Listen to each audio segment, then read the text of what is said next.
అనకాపల్లి జిల్లా నర్సీపట్నం బాలసదనం విద్యార్థులకు వరాల జల్లు కురిపించిన స్పీకర్ అయ్యన్న సతీమణి కౌన్సిలర్ చింతకాయల పద్మావతి. బాలసదనంకు నూతన ఆర్వో ప్లాంట్ ఏర్పాటు చేస్తానంటూ హామీ ఇచ్చిన చింతకాయల పద్మావతి.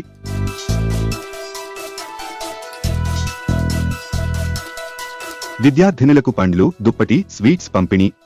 స్పీకర్ చింతకాయల అయ్యన్న పాత్రుడు తనయుడు టీడీపీ రాష్ట్ర ప్రధాన కార్యదర్శి చింతకాయల విజయ్ పుట్టినరోజు సందర్భంగా నర్సీపట్నం బీసీ కాలనీలో గల బాలసదనం విద్యార్థినులకు ఆదివారం గచ్చపు విధి సతీష్, పెడిరెడ్ల లక్ష్మణ్ కుమార్ పాత్రుడు ఆధ్వర్యంలో విద్యార్థినులకు అవసరమైన సబ్బులు, లోషన్, హెయిర్ ఆయిల్, పెన్స్, ప్లాంక్ పంపిణీ చేశారు. ఈ కార్యక్రమంకు ముఖ్య అతిథిగా చింతకాయల పద్మావతి హాజరై విద్యార్థినులకు పంపిణీ చేశారు.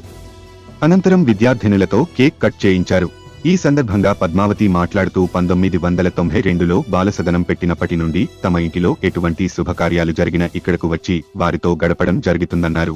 ఈ రోజు తన పెద్ద కుమారుడు విజయ్ పుట్టినరోజు సందర్భంగా ఇక్కడ పండ్లు, దుప్పటి, స్వీట్స్ పంపిణీ చేశామన్నారు. విద్యార్థినులకు త్రాగునీటి సమస్య ఉందని తన దృష్టికి తీసుకువచ్చారని అన్నారు.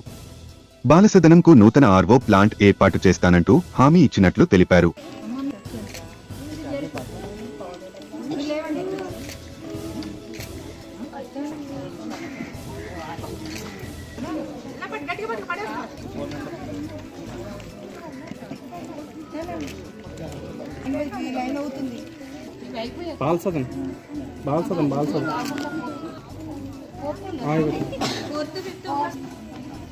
సడన్గా బయలుదేరిపోయాం.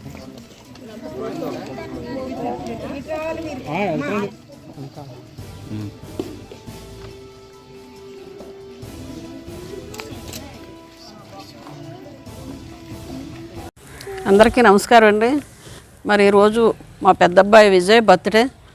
మరి ఎప్పుడూ కూడా 1992 నుంచి కూడా మా ఇంట్లో ఏ కార్యక్రమం అయినా సరే మా ఫ్యామిలీ నుంచి ఎవరో ఒకరు ఇక్కడ రావటం, ఈ పిల్లలతో సరదాగా కొద్ది టైం గడపడం, వారికి కావాల్సినవి ఏంటి అడుగుతారో ముందుగా అడిగి తెలుసుకొని ఇవ్వడం కూడా జరుగుతుంది. మరి అప్పటి నుంచి కూడా 92 నుంచి స్కూల్ ప్రారంభించడం జరిగింది ఇక్కడ. మరి ఆ తర్వాత గోడ కూడా కూలిపోయినప్పుడు గోడ లేకపోతే ఆ గోడ కూడా మన స్పీకర్ గారు అయినటువంటి అయ్యన్న పాత్రి గారే కట్టించడం జరిగింది.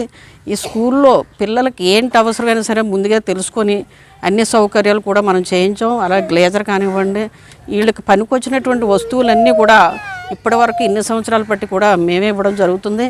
ఏదేమైనా సరే మా ఇంట్లో ఏ కార్యక్రమాలైనా సరే ఇక్కడికి అటెండ్ అయ్యి వారికి కావాల్సినవి ముందుగా తెలుసుకొని వారికి ఇవ్వడం జరుగుతుంది. పిల్లలు చాలా బ్యాచీలు వెళ్ళారు, చాలామంది అభివృద్ధిలోకి వచ్చారు. అటువంటి పిల్లలందరూ కూడా భగవంతుడు ఆశీస్సులు ఇవ్వాలని కోరుకుంటున్నా. మరి అదేవిధంగా ఇక్కడ ఉన్నటువంటి పిల్లలు కూడా చాలామంది అనాథులు ఉంటారు, వారందరికి కూడా భగవంతుడు ఆశీస్సులు ఇవ్వాలని, అలాగనే ఇంకా వీళ్ళు కూడా విద్య నేర్చుకొని అభ్యసించి మరి అటువంటి ప్రయోజనం ఎప్పుడూ కూడా ఈ స్కూల్లో పిల్లలకి ఏంటి కావాలని చెప్పి టీచర్ని అడగడం, మేము ఏదైతే అది ఇక్కడ ప్రొవైడ్ చేయడం జరుగుతుంది. అలాగనే ఇప్పుడు ఆర్వో ప్లాంట్ అడిగారు, నేను వెంటనే అయ్యన్న పాత్రి గారితో చెప్పి తప్పనిసరిగా నేను ఆర్వో ప్లాంట్ ఇస్తానని చెప్పి సందర్భంగా తెలియజేసుకుంటూ సెలవు తీసుకుంటాను. మరిన్ని తాజా వార్తలకు చూస్తూనే ఉండండి మైత్రి న్యూస్. ప్రతి క్షణం ప్రజల కోసం. Please subscribe.